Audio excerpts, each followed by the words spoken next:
නුවරඑළිය බලා දිවන අපේ ජීප් රථය වේගය අඩාල කළේ. හැටන් පාරේ වංගු සහිත මාර්ගය ඝන මීදුමකින් සම්පූර්ණයෙන්ම වසාගත් නිසාවෙනි. වේලාව සවස 5ට ආසන්න වූවද පරිසරය දිස්වූයේ මධ්‍යම රාත්‍රියේ එළබෙන්නක් මෙනි. හරියට අහස පොළොවට පාත් වුණා වගේයයි මට සිතුනි. වයිපතල එහා මෙහා දිව යමින් ඉදිරිපස වීදුරුව පිසදමුවද ඊළඟ තත්පරයේදී නැවතත් වීදුරුව මත පතිතවන සිහින් පිනිකට නිසා මාර්ගය අපහැදිලි බොඳ වූ සිත්තමක් මෙන් දිස්විය. සුක්කානම තදින් අල්ලාගෙන සිටි මගේ දෑත්වලට සිහින් වෙවුලීමක් දැනුනේ හුදෙක් පිටත තිබූ දරාගත නොහැකි සීතල නිසාම නොවේ. මගේ යටිසිතේ හටගෙන තිබූ වචනයෙන් විස්තර කළ නොහැකි අමුතුම ආකාරයේ නොසන්සුන්කම නිසාය. එය යම්කිසි අනතුරක පෙරනිමිට්ටක්ද එසේත් නැත්නම් මගේ සිතේ හටගත් මනස්ගාතයක්ද යන්න මටම තේරුම් ගත නොහැකි විය. වාහනේ එන්ජිමේ ගෙරවිල්ල හැරුණු විට මුළු පරිසරයම ගිලගෙන තිබුණේ මූසල නිශ්ශබ්දතාවයකි. රුවන්, තව ගොඩක් දුරද? ඉදිරිපස අසුනේ සිටි මගේ බිරිඳ නෙත්මි අඩනින්දෙන් ඇහැරී ඇසුවාය. ඇය සිටියේ සීතලට ගුලි වීගෙන, මගේ වම් අතේ එල්ලීගෙන.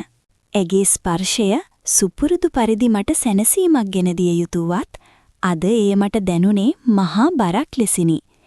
ඇගේ හඬේ තිබුණේ විඩාවකි. නෑනෙත්මි, දැන් ළඟයි. මීදුම නිසා තමයි ටිකක් හිමින් යන්නේ. පාර පේන්නෙම නැහැ. ඔයා තව ටිකක් නිදාගන්න. මම ඇගේ හිස සෙමින් අතගාමින් පැවසුවෙමි. ඇය යලිත් වරක් මගේ උරහිසට වාරු වී දැස් පියාගත්තාය. නමුත් මගේ දැස් ඉබේටම යොමු වූයේ පාර දෙසට නොව ඉදිරිපස වීදුරුවට ඉහළින් තිබූ පසුපස බලන කණ්ණාඩිය දෙසටය. ඒ කණ්ණාඩිය තුලින් පෙනෙන රූපය මගේ හදවතේ ගැස්ම වේගවත් කිරීමට සමත් විය. පසුපස අසුනේ තනිවම වාඩි වී සිටියේ ශාමිලාය. මගේ පියාගේ දෙවන බිරිඳ. තාත්තා මියගොස් මාස 6ක් ගත වී තිබුණද ඇය තවමත් පෙනුමෙන් ඊටාම තරුණයයි. වයස අවුරුදු 40ක් යයි කිව නොහැකි තරම් ඇගේ රූපය තවමත් නොවෙනස්ව තිබුණි. ඇය හැඳ සිටි කළු පැහැති කබාය ඇගේ පැහැපත් සමට අපූරුවට ගැලපී තිබුණු අතර ඇය වටා අමුතු গুপ্ত එහෙත් ආකර්ෂණීය ආලෝකයක් ඇති බව මට නිතරම සිතුනි. කණ්ණාඩියෙන් මට පෙනුනේ ඇය නිදාගෙන නැති බවයි. ඇය ජනේලයෙන් පිටත ගලා යන ඝන මීදුම් වලාවන් දෙස බලාගෙන දැඩි කල්පනාවක සිටිනවා යයි මුලින් මට සිතුනි. ඇගේ මුහුණේ තිබුණේ කියවාගත නොහැකි භාවයකි. නමුත් ඊළඟ මොහොතේ ඊතා සියුම්ව ඇගේ දැස් කණ්ණාඩිය දෙසට යොමු වියා. හරියටම මගේ දැස් සොයාගෙන ආවක් මෙනි. මම කණ්ණාඩිය දෙස බැලූ සැනින් ඇය අහක බැලුවේ නැත. සාමාන්‍යයෙන් කෙනෙක් එසේ බැලද්දි අහක බැලන නමුත් ඇය කණ්ණාඩිය තුඩින්ම මගේ දැස දෙස කෙලින්ම නොසෙල්වි බලා සිටියාය. ඒ බැල්ම ඒ සාමාන්‍ය මවක් හෝ කුඩම්මා කෙනෙකුගේ බැල්මක් නොවේ. එහි තිබුණේ වචන දහසකින්වත් කිව නොහැකි නිහඬ කතාවකි. හරියට අගුළු දමා තිබූ රහස් දොරක් විවෘත කරන්නට යතුරක් ඉල්ලා සිටිනා වැනි හැඟීමකි. ඇය කිසිවක් නොකීවාය. නමුත් ඒ දැස් තුල වූ අමුතු දීප්තිය මට කියා සිටියේ මේ සීතල කඳුකරේදී කුමක් හෝ බරපතල දෙයක් සිදුවීමට නියමිත බවයි. මට දැනුනේ ඇය මගේ සිතුවිලි කියවනෝ වැනි හැඟීමකි. රුවන් මහත්තයාට මහන්සිත් ඇතිනි අපි ගිහින් හොඳට රිලැක්ස් වෙමු. මේ සීතල එක්ක අදරෑ හරිම නිස්කලංක වේ නේද? ශාමිලා පසුපස සිට හීන් හඬින් පැවසුවේ මගේ කනට යමක් මුමුණන්නක් මෙනි. ඇගේ කටහඬේ තිබූ ගොරෝසු එහෙත් බලය පතුරවන ස්වභාවය මගේ සිරුරේ සියුම් රෝම කෙලින් කිරීමට සමත් විය. නිස්කලංක යන වචනය ඇය උච්චාරණය කළේ අමුතුම ආකාරයකටය. එයින් ඇය අදහස් කළේ සාමයද එසේත් නැත්නම් හුදකලාවද යන්න මට පැහැදිලි නැත. "ඕ ඇන්ටි, මටත් හොඳටම මහන්සි." නෙත්මි අහිංසකව පැවසුවාය. නෙත්මි ඒ වචනවල මතු පිටාර්ථය පමණක් දකිද්දී මම එහි සැඟවුණු ගැඹුර වටහා ගත්තෙමි. ශාමිලාගේ මුව කොනක ඇඳි තිබුණේ අමුතු ජයග්‍රාහී සිනහවකි. ඇය තල් සපාගෙන මා දෙස බලා සිටි අයුර කණ්ණාඩියෙන් දකින විට මගේ සිරුර හරහා යම්කිසි විදුලි ධාරාවක් ගලා ගියාක් මෙන් මට දැනුනි. ඒ සමගම වාහනය වංගුවක් ගන්නා විට ඇති වූ ගැස්සීමත් සමග ඇය කණ්ණාඩියෙන් ඉවත බැලුවාය. අපි බංගලාවට ළඟාවන විට සවස 6 පසු වී තිබුණි. එය යටත් විජිත පන්නයේ පැරණි විශාල කළුගල් බංගලාවකි. වටාපිටාවම පයින් ගස් වලින් සහ මීදුමෙන් වැසී තිබුණි. එය සුරංගනා කතාව කියන මාලිගාවක් මෙන් පෙනුනද එහි තිබුණේ පාළු අද්භූත ස්වභාවයකි. බංගලාවේ වහලය මත වෙඩී තිබූ පාසි සහ බිත්තිවල තිබූ අවපැහැගෙන්නුණු ස්වභාවය එහි පෞරාණික බව කියා පෑවේය. බංගලාවේ බාරකරු සිරිපාල ලන්තෑරුමක්ද අතෙතිව අපි එනතුරු බලා සිටියේය. සුළඟට ලන්තෑරුමේ එළිය ඒ මේ අත වැඩිමින් තිබුණි. මහත්තයා, මේ පැත්තට ලොකු වැස්සක් එන්න වගේ තියෙන්නේ. අහස හොඳටම කළු කරලා. මම කාමර ලෑස්ති කරලා තියෙන්නේ. රෑකාමත් මේසට ඇරලා. මම එහෙනම් පල්ලෙහා කාමරයට යන්නම්. සිරිපාල පැවසුවේය. මෙම බංගලාවේ ප්‍රධාන නිවස සහ සේවක කාමර පිහිටා තිබුණේ මදක් ඈතිනි. එයින් අදහස් වූයේ අද රාත්‍රියේ මේ විශාල නිවසේ අප තිදෙනා පමණක් තනිවන බවයි. හරි සිරිපාල, අපි බලාගන්නම්. ඔයා යන්න. අපි දොරවල් රොක් කරගන්නම්. මම පැවසුවේ හදවතේ ඇති වූ චකිතය සගවා ගනිමිනි. අපි ඇතුළට ගියෙමු. නිවස ඇතුලේ ලී බිම සහ පැරණි ඕක්ලී ගෘහභාණ්ඩ නිසා අමුතු ගාම්භීර බවක් තිබුණි. අප අඩිය තබන වාරයක් පාසා ලී පොළවෙන් නගුණු ක්‍රීස් හඬ නිවසේ පාළුව තවත් තීව්‍ර කළේය. සාලයේ විශාල ගිනි උදුනක් විය. බිත්තිවල එල්ලා තිබූ පැරණි දඩයම් සතුන්ගේ අංතට්ටු සහ පැරණි සිතුවම් අප දෙස බලා සිටින්නාක් මෙන් මට සිතුනි. අප බඩුබාහිරාදිය තබා විනාඩි කිහිපයක් ගත වෙද්දි පිටතින් මහා ධාරානිපාත වර්ෂාවක් පටන් ගත්තේය. වහලයට වැටෙන වැහි බින්දුවල හඬ හරියට බෙරනාදයක් මෙන් විය. විදුලි බුබුළුවල එළිය තිබුණද පිටත අන්ධකාරය සහ ධාරානිපාත වැස්ස නිසා මුළු ලෝකයෙන්ම අප වෙන් වී මේ ගල්බිත්ති 4 තුල සිරවී ඇති බවක් මට දැනුනි. ඒ සිරවීම තුල තිබුණේ අනාරක්ෂිත බවකි. පැයක් පමණ ගත විය. අපි තිදෙනාම ස්නානය කර ගමනේ විඩාව නිවාගෙන නැවුම් වී සාලයට පැමිණියෙමු. පිටත සීතල දරාගත නොහැකි තරම් වූ නිසා මම ගිනි උදුන දල්වා තිබුණෙමි. දර කැබලි පුපුරමින් නැගෙන තැම්බිලි පැහැති ගිනි දැල්වරේලිය මුළු සාලය පුරාම අමුතු රටා මවමින් තිබුණි. බිත්ති මත වැටුණු අපේ සෙවණැලි යෝධයන් මින් තිස්විය. නෙත්මි සීතලට ඔරොත්තු දෙන ඝනකම් ලොම්මෙදුමකින් සැරසි සිටියාය. අය සුරතල් පූස්පැටියෙකු මෙන් සෝපාවේ ගුලි වී සිටියාය. නමුත් ශාදිලා ඇය කාමරයෙන් එළියට ආවේ අප දෙදෙනාම මවිත කරවමිනි. ඇය හැඳ සිටියේ සිරුරට මැනවින් ගැලපෙන අඳුරු පැහැති දිගු ගවුමකි. ඊට උඩින් ඝනකම් ෂෝලයක් දමාගෙන සිටි ඇය ගිනි උදුනේ එළියට අමුතුම ආකාරයකට දිලිසෙමින් පෙනුනි.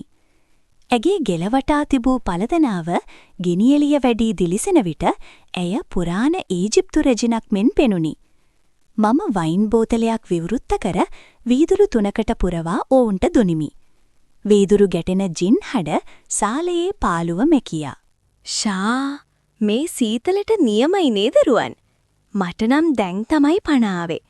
නෙත්මි වයින් නුගුරක් බොන ගමන් ඇසුවාය. "ඕ, මේ වගේ වෙලාවක මේ වගේ තැනක ඉන්නකොට හිතට දැනෙන්නේ අමුතුම හැඟීමක්.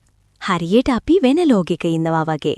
ශාමිලා පැවසුවේ වයින් වීදුරුව තොල් අග තවාගෙන මගේ දැස් දෙස කෙලින්ම බලාගෙනය. ඇගේ වචනවල තිබුණේ ගෘප්තාර්ථයකි. ඇය වෙන ලෝකයක් යයි කීවේ අප සිටින භෞතික වටපිටාව ගැනද නැත්නම් ඇගේ සිතේ මැවෙන සිහින ලෝකය ගැනද? ඇන්ටි නම් තාම තරුණයි වගේ. තාත්තා නැති වුණාට පස්සේ පාළුවෙන් නැත්තේ නේද? තනියම ඉන්න එක ලේසි නෑනේ. නෙත්මි කිසිදු සැකයකින් තොරව ඊටාම අවංක අනුකම්පාවකින් ඇසුවාය. නෙත්මිගේ ඒ ප්‍රශ්නයත් සමග කාමරේ වායුගෝලය මොහොතකට වෙනස් විය. ශාමිලා වයින් වීදුරුව දෙස බලා ගැඹුරු සුසුමක් හෙළුවා. "පාළුව කියන්නේ මගේ හොඳම යාළුව දරුවෝ. ඒත් ඉතින් දැන් මට තියෙන්නේ මතකයන් විතරනේ. හැබැයි සමහර වෙලාවට මට හිතෙනවා ජීවිතේ අපිට මගහැරුණු දේවල්, අපිට කවදාවත් අයිති වෙන්නේ නැති දේවල් ගැන හිත ඉන්න එකත් හරි ලස්සනයි කියලා. ඒ දේවල් අයිති කරගන්න බැරි වුණාට ඒව දිහා බලාගෙන ඉන්න එකත් සතුටක්." එසේ පවසමින් ඇය මා දෙස බැලුවාය. ඇගේ ඒ බැල්ම මගේ හදවත පසාරු කරගෙන යන තරම් තියුණු විය. ඇය කතා කරන විට බිත්තිය මත වූ ඇගේ සෙවණැල්ල මගේ සෙවණැල්ලට ඊටාම ආසන්නව වැටී තිබුණි. කෑම කා අවසන් වූ පසු අපට කරන්නට දෙයක් නොවිය. රූපවාහිනිය බැලීමට සිත් නොදුන් අතර අන්තර්ජාල පහසුකම්ද මෙම ප්‍රදේශයට දුර්වල විය. නිශ්ශබ්දතාවය ටිකෙන් ටික අපව ගිලගනිමින් තිබුණි. ජනේල වීදුරුවලට වදින වැහිබින්දු හරියට කවුරුන් හෝ දොරට තට්ටු කරනවා වැනි ශබ්දයක් නැගුවේය. අනේ මට නම් කම්මැලි. නෙත්මි දීර්ඝ සුසුමක් හෙළුවාය. අපි පොඩි සෙල්ලමක් කරමුද? ශාමිලා හදිසියෙම යෝජනා කළාය. ඇගේ දැස් ගිනි එළියෙන් දිලිසුනි. මොන වගේ සෙල්ලමක්ද? මම ඇසුවෙමි. Blind fold. ඇස් බැඳගෙන අනිත් කෙනා කවුද කියලා අඳුරගන්න එක. හැබැයි මේක අපි පොඩි කාලේ කළා වගේ සමනලයා අල්ලනවා වගේ සෙල්ලමක් නෙවෙයි. මේක ඊට වඩා බරපතල ඉවසීම පරීක්ෂා කරන සෙල්ලමක්. ශාමිලා සිය අසුනෙන් නැගිට ගිනි උදුන ළඟට ගියාය. ගින්දර එළියෙන් ඇගේ සිරරේ හැඩය සිලූට් එකක් මෙන් කළු පැහැයෙන් දිස්විය. කොහොමද ඒක කරන්නේ? නෙත්මි කුතුහලයෙන් ඇසුවා. එක්කෙනෙක් ඇස් බඳිනවා. අනිත් දෙන්නා එයා වටේ යනවා. හැබැයි කතා කරන්න බෑ. කිසිම සද්දයක් නෑ. ඇස් බඳපු කෙනා Tamanට දැනෙන ඉව පාවිච්චි කරලා අනිත් අය ඉන්න තැන එයා ළඟට එන කෙනා කවුද කියලා හරියටම කියන්න ඕන. මේක විශ්වාසය සහ ඉව ගැන කරන පරීක්ෂණයක්. නෙත්මි ඊට කැමති වූවාය. හරි, අපි කරමු. මම මුලින්ම ඇස් බඳින්නම්. මම මගේ කළු පැහැති ටයිපටියගෙන නෙත්මිගේ දැස් තදින් බැඳ තැබුවෙමි. පේනවද? නෑ, මුකුත් පේන්නේ නෑ රුවන්.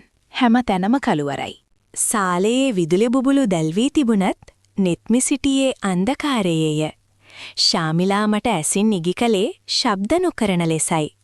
අපි දෙදෙනා නෙත්මි වටා සෙමින් බලලුන් මෙන් අඩිතබමින් ඇවිද්දෙමු.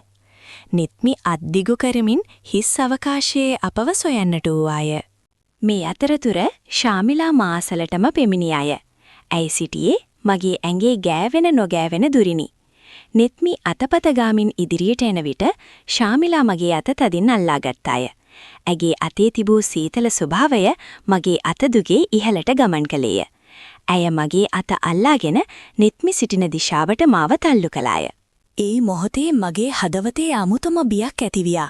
මගේ බිරිඳ දැස් බැඳගෙන අඩි 2ක් ඈතින් සිටියේදී කුඩම්මා මා සමග කරන මේ නිහඬ ගනුදෙනුව කුමක්ද? රුවන්, ඔයාද මේ? නෙත්මි හිස් අවකාශයට අත දිගු කරමින් ඇසුවාය. ශාමිලා මගේ කනට කර එංගිල්ලක් තබා ෂ් යයි හඬක් නැගුවාය. ඒ හඬින් නෙත්මි ඒ දෙසට හැරුණාය. ශාමිලා ක්ෂණිකව මගෙන් ඈත් වී අනිත් පසට ගියාය. අපි නෙත්මිව රවටමින් විනාඩි ගණනාවක් ගත කළෙමු. විනාඩි 20කට පමණ පසු නෙත්මි වෙහෙසටපත් වූවාය. හරි, දැන් මට ඇති. මට මහන්සි මේක කරලා. දැන් රුවන්ගේ වාරය. මගේ හදවත වේගයෙන් ගැහෙන්නට විය. මෙය නිකම්ම සෙල්ලමක් නොවන බවත්, ශාමිලාගේ සැලසුම දැන් ක්‍රියාත්මක වීමට යන බවත් මට ඉවෙන්මෙන් දැනුනි. බිත්තිවල තිබූ ඡායාරූප පවා මා දෙස බලා සිනාසෙන්නක් මෙන් මට දැනිනි. එන්න රුවන්, ශාමිලා මා ළඟට විත් මගේ දැස් මත ටයිපටිය තැබුවාය. ඇය එය ගැටගසන විට ඇගේ ඇඟිලි තුඩු මගේ කන් පෙතිවල ගැටුණි. ඇය කොතරම් මට සමීප වූවාද කිවහොත් ඇගේ හුස්ම පොදක් පවා මගේ ගෙල පිටුපසට වදිනු මට දැනුනි. ඇගේ සුවඳ විලවුන් වෙල සැර গুপ্ত සුවඳ මගේ නාසයට ඇතුළු විය. එය සොහොන් මල්වල සුවඳ වැනි මනස වියවුල් කරන සුවඳකි. දැන් ඔයාට මුකුත් පේන්නේ නෑනේ? ශාමිලා ඇසුවාය. නෑ, මුකුත් පේන්නේ නෑ. හරි. දැන් නීතිය පොඩ්ඩක් වෙනස්. ඔයා අපිව අල්ලන්න එන්න ඕන නැහැ. අපි ඔයා ළඟට එනවා. ඔයා එක තැන හිටගන්න ඉන්න. අපි ඔයා ළඟට ඇවිත් හිටගන්නව විතරයි. ඔයාට දැනෙන විදියට අපි හුස්ම වැටෙන විදියට කියන්න ඕන ඒ කවුද කියලා. කිසිම කෙනෙක්ව අල්ලන්න බෑ. තේරුණාද? මම එකග වුණේමි. කාමරේ විදුලිය තිබුණද මගේ ලෝකය දැන් අන්ධකාරය. මට ඇසෙන්නේ පිටත වැස්සී රිද්මයත් ගිනි උදුනේ දර පුපුරන ශබ්දයත් පමණි. දෘෂ්ටිය නැති වූ විට අනෙක් ඉන්ද්‍රියන් සියල්ල දෙගුණයක් තියුණු වියා. මගේ හදවතේ ගැස්ම මගේ කන් දෙකටම ඇසෙන තරම් වියා. ටික වෙලාවකින් කාමරේ පුරා සිහින් අඩි ශබ්ද ඇසෙන්නට වියා. ලී පොළව මට තැබෙන පියවර හඬාවල් මට ඇසුණි. ඔවුන් මාරුවෙන් මාරුවට මාවටා කැරකෙන බව මට දැනුනි. රෙදි යන්තමින් එකිනෙක ගැටෙන හඬ පවා මට ඇසුණි. මම හිටගෙන සිටියේ මැදසාලයේය. එක්වරම මට දැනුනේ මගේ ගෙල පිටුපසට වැදුණු සීතල වායු ධාරාවකි. කවුරුන් හෝ මගේ පිටුපසින් නැවිත් මගේ ගෙලට ඊටාම සමීප වී හුස්ම හෙළමින් සිටි. ඒ හුස්ම ගැනීම සාමාන්‍ය හුස්ම ගැනීමක් නොවේ. එය තරමක් බර රිද්මයකට යන හුස්මකි. හරියට කුණාටුවකට පෙර මුහුදේ රල් ගසන හඬ වැනිය. මගේ මුළු සිරුරම ඒ හුස්ම පොදට ප්‍රතිචාර දැක්වියා. නෙත්මි මම සැකෙන් ඇසුවෙමි. පිළිතුරක් නැත. ඊළඟ මොහොතේ ඉදිරිපසින් කෙනෙකු මා වෙත එන බව දැනුනි. මගේ මුහුණට අඟල් කිහිපයක් දුරින් කවුරුන් හෝ නතර වියා. මගේ කමිසේ බොත්තම් අසලින් සිහින් ඇඟිලි තුඩක් ගැවෙන නොගැවෙන දුරින් ගමන් කරනවා මට දැනුනි. නමුත් ඇය මාව ස්පර්ශ කළේ නැත. ඒ හරියට අදෘශ්‍යමාන චිත්‍රශිල්පියෙක් මා වටා ඉරියැඬිනවා වැනිය. ඒ සමීප බව දෙවියනි, එය මට හුරු පුරුදු නැත. නෙත්මි මගේ ළඟට එන විට දැනෙන සංසුන් උණුසුම් බව එහි නොවියේ. මේ ළඟ සිටින කෙනාගෙන් විහිදෙන්නේ අමුතුම සීතලකි. හරියට අයිස් කන්දක් ළඟ සිටගෙන ඉන්නවා වැනි හැඟීමකි. මගේ හුස්ම ගැනීමේ වේගය වැඩි වියා. මේ නෙත්මිමද? එය මාව බිය කරන්න හදනවද? එහෙම නැත්නම් මේ ඉන්නේ කුඩම්මාද? ඇයි මෙච්චර ළඟට ඇවිත් සද්ද නැතුව ඉන්නේ? කවුද? මන් නැවතත් ඇසුවෙමි. මගේ කටහඬ වෙවුලන්නට විය. පිළිතුරක් නැත. ඒ වෙනුවට මගේ ගෙල වම්පසට තද හුස්මක් වැදුනි. කවුරුන් හෝ මගේ කනට ඊටාම ලං වී හුස්ම ගනිමින් සිටී. ඒ හුස්මවල රිද්මය නෙත්මිගේ නොවන බව මගේ යටිසිත කෑගසා කියන්නට විය. මෙය තවදුරටත් සෙල්ලමක් නොවන බවත් මා යම්කිසි උගුලකට හසු වී ඇති බවත් මට දැනුනි. හරියට අදෘශ්‍යමාන ආත්මයක් මා වටා චැරකෙනවා වැනිය. එක්වරම ඇගේ ඇඟිලි තුඩක් මගේ අතේ වැදුනි. ඒ ස්පර්ශය විදුලියක් මෙන් මගේ ගත හරහා දිව ගියේ. එය ඊටාම සියුම්, නමුත් ආධිපත්‍යයේ පතුරවන ස්පර්ශයකි. මට දැනුනේ මහා පියකි. මේ ගෙදර ඉන්නේ අපි 3 දෙනා විතරද? එසේත් නැත්තම් මේ අඳුරේ තවත් කෙනෙක් ඉන්නවාද? මගේ සිරුර වෙවුලන්නට විය. ඒ බිය නිසාද නැතිනම් විස්තර කළ නොහැකි වෙනත් හැඟීමක් නිසාද යන්න මට වටහාගත නොහැකි විය. මට සිතුනේ නෙත්මි කාමරයෙන් එළියට ගොස් ඇති බවයි. මේ සියල්ල කරන්නේ ශාමිලා විය යුතුය. එසේනම් අය උත්සාහ කරන්නේ කුමකටද? මාව බිය ගැන්වීමටද? නැත්නම් මගේ මනස අවුල් කිරීමටද? වායුගෝලයේ තිබූ පීඩනය තවදුරටත් දරාගත නොහැකි විය. අවට ඇති නිශ්ශබ්දතාවය මගේ කන් දෙක පුපුරවා හරින්නට මෙන් විය. මම එක්වරම දැස් බැඳ සිටි පටිය කඩා දමා ආපසු හැරුණෙමි. නෙත්මි, මම කෑ ගැසුවෙමි. නමුත් මා දුටු දසුනෙන් මම ගල් ගැසී ගියෙමි. මා ඉදිරිපිට අතේ දුරින් සිටියේ ශාමිලා පමණි. ඇය සිටියේ මද සිනහවක් මුවට නගාගෙනය. නමුත් ඒ සිනහවේ ප්‍රීතියක් නොවීය. තිබුණේ යම්කිසි රහසක් සංගවාගත් බවකි. ඇගේ දැස්වල තිබුණේ ශාන්ත බවක් නොව කුණාටුවකට පසු මුහුදේ ඇති නිහඬ බවයි. කෝ නෙත්මි? මම වටපිට බලමින් හති දමමින් ඇසුවෙමි. මුළු සාලයම හිස්ය. අප දෙදෙනා පමණි. ශාමිලා හෙමින් ඊටාම සංසුන් ලීලාවෙන් මා ළඟට ආවාය. ඇය මගේ දැස් දෙස බලා සිටියේ අනුකම්පාවෙන් මෙනි. නෙත්මි, එයා වොෂ්රූම් එකට ගියාරුවන්. ඔයාගේ ඇස් බැඳලා විනාඩියක් යද්දිම එයාට බඩේ අමාරුවක් හැදුනා. මම පුදුමේ නෑ දෙස බලා සිටියෙමි. මගේ කකුල් පණ නැති වන්නට මෙන් විය. මොකක්? එතකොට දැන් මෙච්චර වෙලා මගේ වටේ කැරකුණේ? ශාමිලා මගේ ළඟටම පැමිණ මගේ කනට කුදුරා මෙසේ කීවාය. ඔයා හිතුවේ ඒ නෙත්මි කියලා නේද? පව් රුවන්. එයා යද්දි ඔයා ළඟ හිටියේ මම විතරයි. ඔයා බය වුණාද? මගේ හුස්ම හිරවිය. එසේනම් අර මාව බියගැන් වූ සීතල හුස්ම, අර গুপ্ত ඇඟිලි තුඩු, ඒ සියල්ල ඇගේද? ඇය මගේ බිරිඳ නැති අතරේ මගේම නිවසේදී මගේම දැස් බැඳ දමා මගේ මනස සමග සෙල්ලම් කළාද? නමුත් මගේ සිතේ තවත් දරුණු සැකයක් මතුවිය. නෙත්මි ඇත්තටම ගියාද? නැත්නම් නෙත්මි කොහේ හෝ සැඟවි මේ සියල්ල බලා සිටියාද? එසේත් නැත්නම් ශාමිලා කියන්නේ බොරුවක්ද? මුහුණ සෝදාගෙනය. ඇගේ මුහුණේ තිබුණේ විඩාවටපත් පෙනුමකි. අනේ සොරි රුවන්, මට එකපාරටම බඩේ කැක්කුමක් ආවා. මම ඉක්මනට ගිහින් ආවා.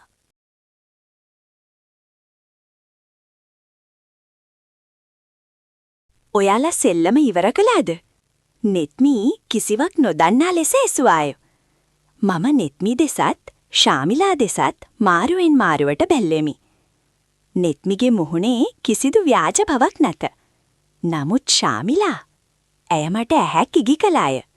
ඒ ඉගිය තුල තිබුණේ මට තේරුම් ගත නොහැකි ගැඹුරු අර්ථයකි. මට පිස්සු වගේ වියා. නෙත්මි වොෂ්රූම් එකට ගියේ කොයි වෙලාවේද? මගේ වටේ අඩිසත්යෙහිදී ඇය සිටියේ කොහෙද? ශාමිලා මට ඇත්ත කියනවද නැත්නම් ඇය මාව මානසිකව වටන්නට උත්සාහ කරනවද? "ඔව්, අපි සෙල්ලම ඉවර කළා. රුවන්ට අඳුරගන්න බැරි වුණා කවුද එයා ළඟ හිටියේ කියලා." එයා පැරදුනා. ශාමිලා hina වෙමින් පැරසුවාය. ඇගේ සිනහව බංගලාවේ ගල්බිත්ති අතර දෝංකාර දුන්නේය. එදින රාත්‍රියේ මම නෙත්මි තුරුළු කරගෙන නිදාගත්තද මගේ නහයේ රැඳී තිබුණේ ශාමිලාගේ සුවඳ විලවුන්වල අර අමුතු සුවඳයි. මගේ ගතේ දැවටුණු ඒ සීතල හුස්ම පොදේ මතකය තවමත් මැකී ගොස් නැත. අඳුරේදී මා වෙන්දේ කාගේ සමීප බවද? මගේ බිරිඳගේ ආදරයද? කුඩම්මාගේ গুপ্ত මායාවද? නැත්තම් මේ අద్භූත බංගලාවේ සැඟවී සිටින වෙනත් අදෘශ්‍යමාන බලවේගයක්ද? ඒ රහස දන්නේ ඒ සීතල බංගලාවේ ගල් බිත්ති සහ පිටත ඇද හෙළෙන තාරාණිපාත වර්ෂාව පමණි. මම තෑස් පියාගත්තෙමි. නමුත් අඳුරේ පවා මට පෙනුනේ ශාමිලාගේ තියුණු දැස් මා දෙස බලා සිටින ආකාරයයි. මට කිසි දිනෙක ඒ ප්‍රශ්නයට පිළිතුරක් නොලැබෙනු ඇත.